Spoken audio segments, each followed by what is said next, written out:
अस्सलाम वालेकुम वरहमतुल्लाहि वबरकातुहू। नाजरीन, ये अफसोसनाक खबर तो आप तक पहुंच ही चुकी होगी कि 14 अगस्त को इस्लामी जमहूरिया पाकिस्तान मीनार पाकिस्तान पर लाहौर में खातून टिकटॉकर को हरासा किया गया।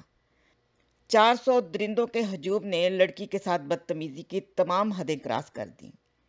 इन 400 दरिंदों में एक भी इंसान न था जो इनको रोकता। लड़की के कपड़े फाड़ दिए गए, उसको बरहना किया गया, उसको उछाला गया।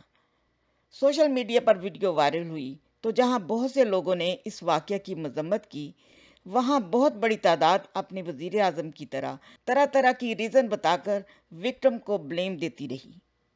यानी दूसरे लफ्ज़ों में वो इस हकीकत का खुल का इजहार करते रहे कि इस्लामी जमहूरिया पाकिस्तान में बसने वाले मर्द इस्लाम से इतना दूर जा चुके हैं कि उनको अपने नफ्स पर कंट्रोल नहीं।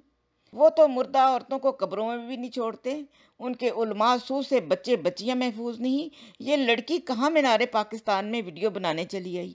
नाज़रीन, फिर यही लोग औरत मार्च पर इतराज़ करते हुए इस्लाम के ठेकेदार बन जाते हैं।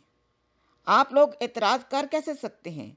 आप लोगों की अपनी हरकतें कैसी हैं? याद रखें, जितना बुरा एक्शन होगा उसका रिएक्शन भी फिर उसी हिसाब से सामने आता होता है। आप लोग खुद इसके जिम्मेदार हो।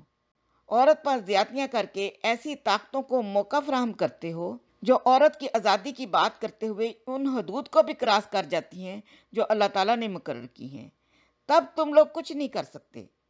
फिर होता यह है कि मर्दों के हाथों जुल्म का शिकार हुई औरतें उनको हमदर्द जानकर उनकी हो जाती हैं। तब तुम लोगों को उनके नारों और बैनर्स पर इस्लाम याद आ जाता है। जब जुल्म करते हो तब इस्लाम कहाँ जाता है? आप लोगों के इखलाक का जनाजा निकल चुका है और अभी भी बड़े फख्र से कहते हो कि आप लोगों को किसी मुसले की ज़रूरत नहीं। ये 400 दरिंदों ने जो हरकत की, उनसे पूछोगे तो सबका खत्मे नबूवत पर ईमान पक्का होगा। तुम्हारा अब हकीकी इस्लाम से कोई वास्ता नहीं। अहमदियों को गालियां निकालकर और खत्मे नबूवत के नारे लगाकर तुम्हें हर बुराई करने की खुली छुट्टी है। हज़रत सल्लल्लाहु अलैहि वसल्लम तुम्हारे जैसों की नाउज़ुबिल्लाह शफाअत करेंगे। ये बात मैं अपने पास से नहीं कह रही, आप ही लोग हमारी पोस्ट पर आकर हमें बताते हो। इजाज़त चाहूँगी। अस्सलाम वालेकुम वरहमतुल्लाहि वबरकातुहू।